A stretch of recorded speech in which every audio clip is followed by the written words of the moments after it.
this is my review of Assassination Classroom.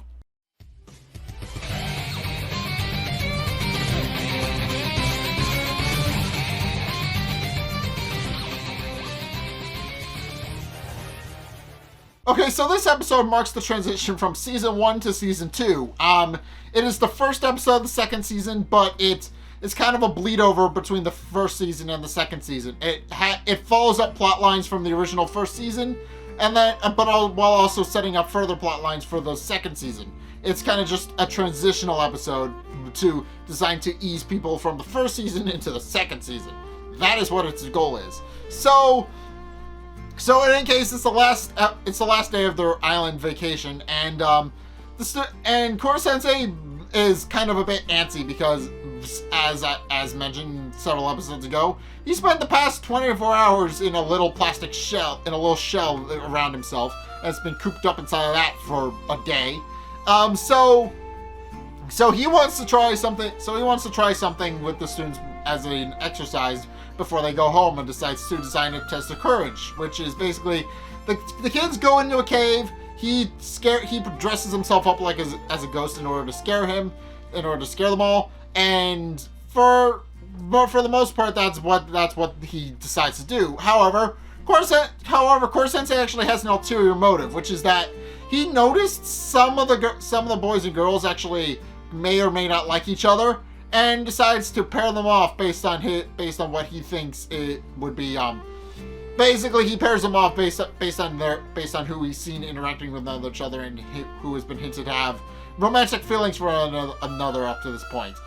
So Korosensei's main goal is to just kind of give them a gentle nudge and put them together as couples. He's basically just pairing everybody off as couples. That's the main thing he wants to do. And he starts off with Nagisa and Kaede, who are implied to be best friends, but other than that, haven't really shown any romantic interest in one another. But in any case, he starts pairing them off, and then he starts putting them all together, and Kaede and Nagisa are the first to show up as a group, and it's actually revealed that Nagisa is actually kind of gets a little bit scared because of jump scares, and it isn't helped by the fact that Korosensei apparently is a master of horror, because combined with his ability to move at Mach 20, he's able to just create the illusion that he's an effective ghost. And sure enough, you not only combines that with a famous legend that he either heard or made up. It's never actually explained which.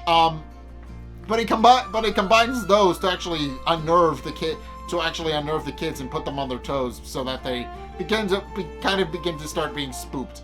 And though it's really effective, Kaede and Nagisa note that that kind of loses its effectiveness because they can hear him prepping for the next group of kids, and realize that kind of breaks the illusion a little bit that they're in a haunted cave. But in case as they're going through the cave systems, Okuda and Karma actually have a bit of a conversation, because it's been implied that they like each other. I mean, or at least on a professional level, but it's implied that they like each other. But Okuda and Karma actually do have a bit of a conversation about the Takaoka fight between Takaoka and Nagisa. And Karma actually points out that he is a little bit afraid, not because of how he didn't feel anything. To explain, Karma likes to win. He's the kind of guy who likes to win regardless of cost, and doesn't really care about the consequences so much, as long as he has the satisfaction of winning. But as he points out, someone like Nagisa doesn't care about winning. Assassinations aren't about winning; they're about eliminating their target at all costs, which is what scares him, because there's probably not going to be any satisfaction when he actually finally finally kills Korosensei, but remarks that he's more than happy to do it when the time comes. But as they're having this conversation, they actually come across a Twister board. You guys know what Twister is. The little board with the little board mat with the polka dots on it, and you kind of just right foot red, left foot green, that kind of thing. You know what I'm talking about. Okay. They find that, and they realize that Korosensei hasn't been entirely truthful with his motives. And sure enough, Korosensei is kind of panicking because he hasn't successfully gotten any of the students to fall for each other yet. And proceeds to move on to his next group, only to discover that the next group contains Hazuma, a girl who apparently is very good at scaring people, and she's better at it than Korosensei. And Korosensei naturally panics and then proceeds to scare himself with the latter half of the class because he's now in a frenzied panic and has no idea what's going on. And eventually, after that whole ordeal is over, Korosensei admits what he did, and they kind of already figured it out, and point out that what he was doing was a little bit creepy. Pointing out that shipping minors together is kind of weird and creepy, and he admits that he's wrong. However, it isn't an entirely fruitless endeavor, because as it turns out, Irina and Karasuma are kind of were also paired off together, and they kind of, well, it's actually implied that the two do that Irina does indeed like Karasuma, because while she's yelling at him and clinging to him, pointing out that it's his job to escort a lady, the second she sees the students, she immediately breaks away from him and walks away. And Korosensei and the class quickly realize that Irina is hiding feelings for Karasuma, and they all basically just collectively decide that they're going to get Irina and Karasuma together. So that they stop Irina at the entrance to the hotel and point out that they know that she likes Karasuma and that she should, and wonders why when that actually happened. At which point she admits that, well, and as we've established up to this point, it's been a running joke throughout the first season that Irina constantly tries to seduce Karasuma, and then it just does not work because Karasuma just does not care. And while initially it started off as her just kind of playing it up as a joke because she was trying to actually seduce him, as it were. After a while, it stopped being fake and started blossoming into genuine feelings. And the students, after hearing this, realize that they can actually probably push the two of them together and actually get Karasuma to fall for her. And to that end, they proceed to come up with an idea. They realize that they need to actually play into Karasuma's preferences, basically, which apparently, according to various people, he's a very military-minded guy, so the usual seduction tactics aren't going to work against him. And they quickly realize that they need to play her up to be more classy, as it were. So, and Kanzaki openly admits that she has a dress that would fit the situation perfectly. And Rio asks if they can borrow it, and she agrees. But upon realizing how it looks on Irina, Kanzaki is kind of immediately regrets that decision because she's just upset because the whole thing is that she's a petite and cute, and the dress just kind of complements her a little bit better. Irina, however, she's a very shapely person, as we're going to put it, and while she kind of fills out the dress a little bit better than Kanzaki, much to Kanzaki's embarrassment. So, and they quickly realize that this isn't going to work, and that they can easily cover up her assets, as we're calling them. And they also admit that they can actually use that to their advantage, pointing out that they can easily use that to seduce Karasuma in a way. But in any case, with that, they then proceed to lure Karasuma into their trap, as it were. So basically all the boys and girls of Class 3E work together they basically conspire against each other to get Karasuma and Irina alone outside at a romantic table that they set up. And Karasuma is initially confused since the kids are acting very out of character. They're blocking his ability to actually sit down with any of them, and tell him that there's an available space outside if he's willing to go there. And he's a little bit confused because he openly admits he's a little bit out of touch with kids, but realizes that something is definitely off. And then he sees Irina sitting by herself at the table and asks if the same thing happened to her, and she doesn't say a word, but just kind of nods. And the kids are kind of happy because now they've gotten the two together. All they have to do is kind of push them a little bit. And also Hana has whipped up a shawl for Irina, and also they gave her a ponytail to make her look cuter, but not sexy as she's normally known to be because that's kind of her whole brand, as we've established. But the idea is that and on top of that, they've also whipped up a gourmet meal for her and Karasuma, so that the two can basically hit it off and have a nice romantic dinner by themselves, which is what they were trying to do. And though Irina openly admits she's not fond of a lot of the things that happened, mainly because she's been in a situation where she's had better, as she puts it, she can't help but enjoy herself and points out and can't help but appreciate just how much the kids have been how much effort the kids put in to help push her and Karasuma together. And they eat in silence for a bit, and then Karasuma remarks that the second semester is going to get a lot more nuts because they're going to have to really step up their game if they're going to kill Korosensei. And they already have a strong lead on that, but they need to work harder at it if they're going to actually defeat him.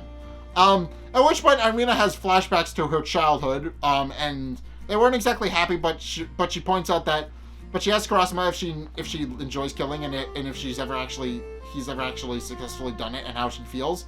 At which point she takes out her hairband to let her hair flow, and remarks that Karasuma's neck has fallen out of his shirt, and then uses it to both wipe off her own mouth as well as his own, and then sticks it back in his shirt and then walks away. Although she openly admits that she kind of fucked up the whole seduction technique that she was supposed to do, and the kids even belittle her on that as well, pointing out that she was supposed to actually kiss him and actually seduce him, which she didn't do.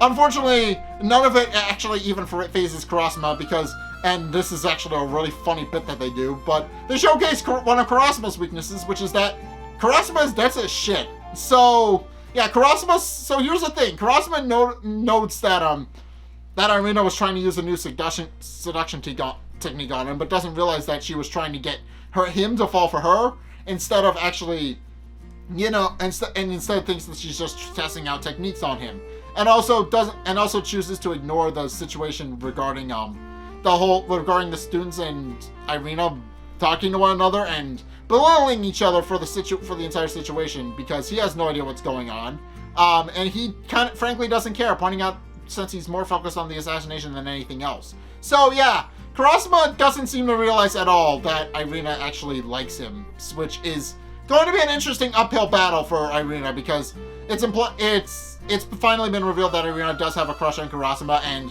is going to try and get, and the students are going to try and get the two of them together no matter what. But if this first attempt isn't a key indication as to how that's going to play out, it's not going to be easy, especially if Karasuma just kind of does not notice in the slightest.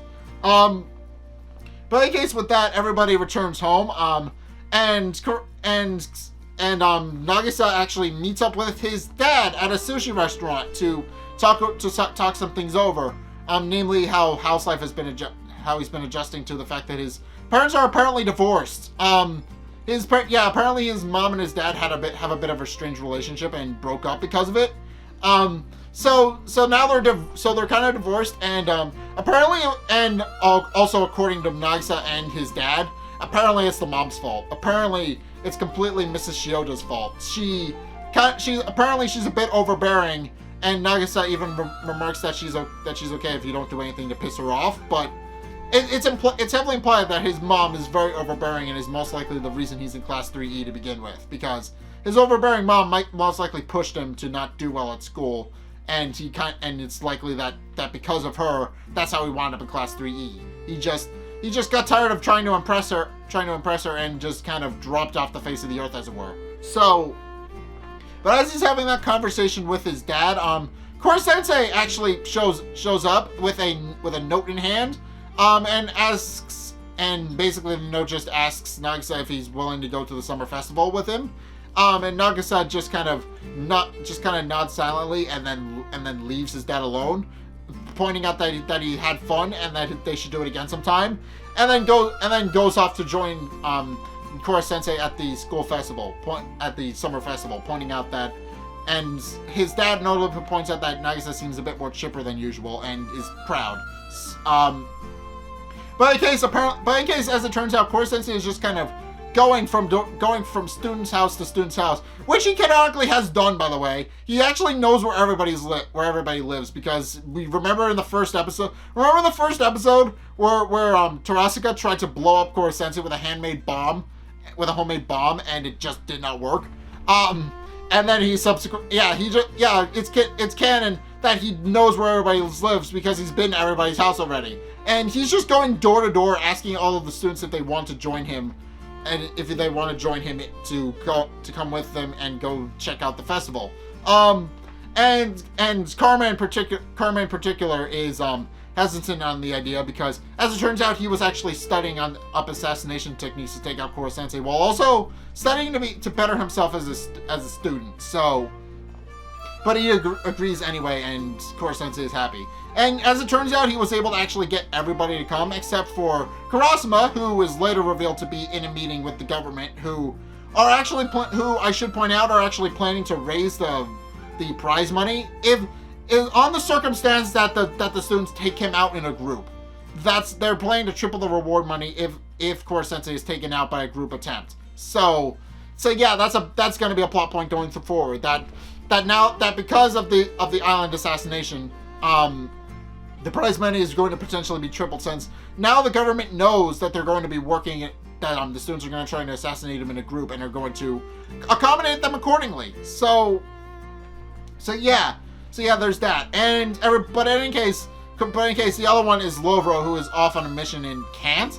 And Korosensei is upset by that, pointing out that he was a bit fond of Lovro, but kind of just hangs up anyway, telling Lovro he can come by and assassinate him anytime, which Lovro is confused by it but appreciates it nonetheless. And then he hangs up as well. At which point he remarks that apparently at one point Karasuma told him that Nagisa was able to pull off the special technique he taught him, and can't help but be proud, points out that he probably should have taken Nagisa with him. However, as he's preparing to go on his merry way, he's suddenly attacked by an unnamed assassin, heavily implied to be the Reaper based on what the guy actually says to him.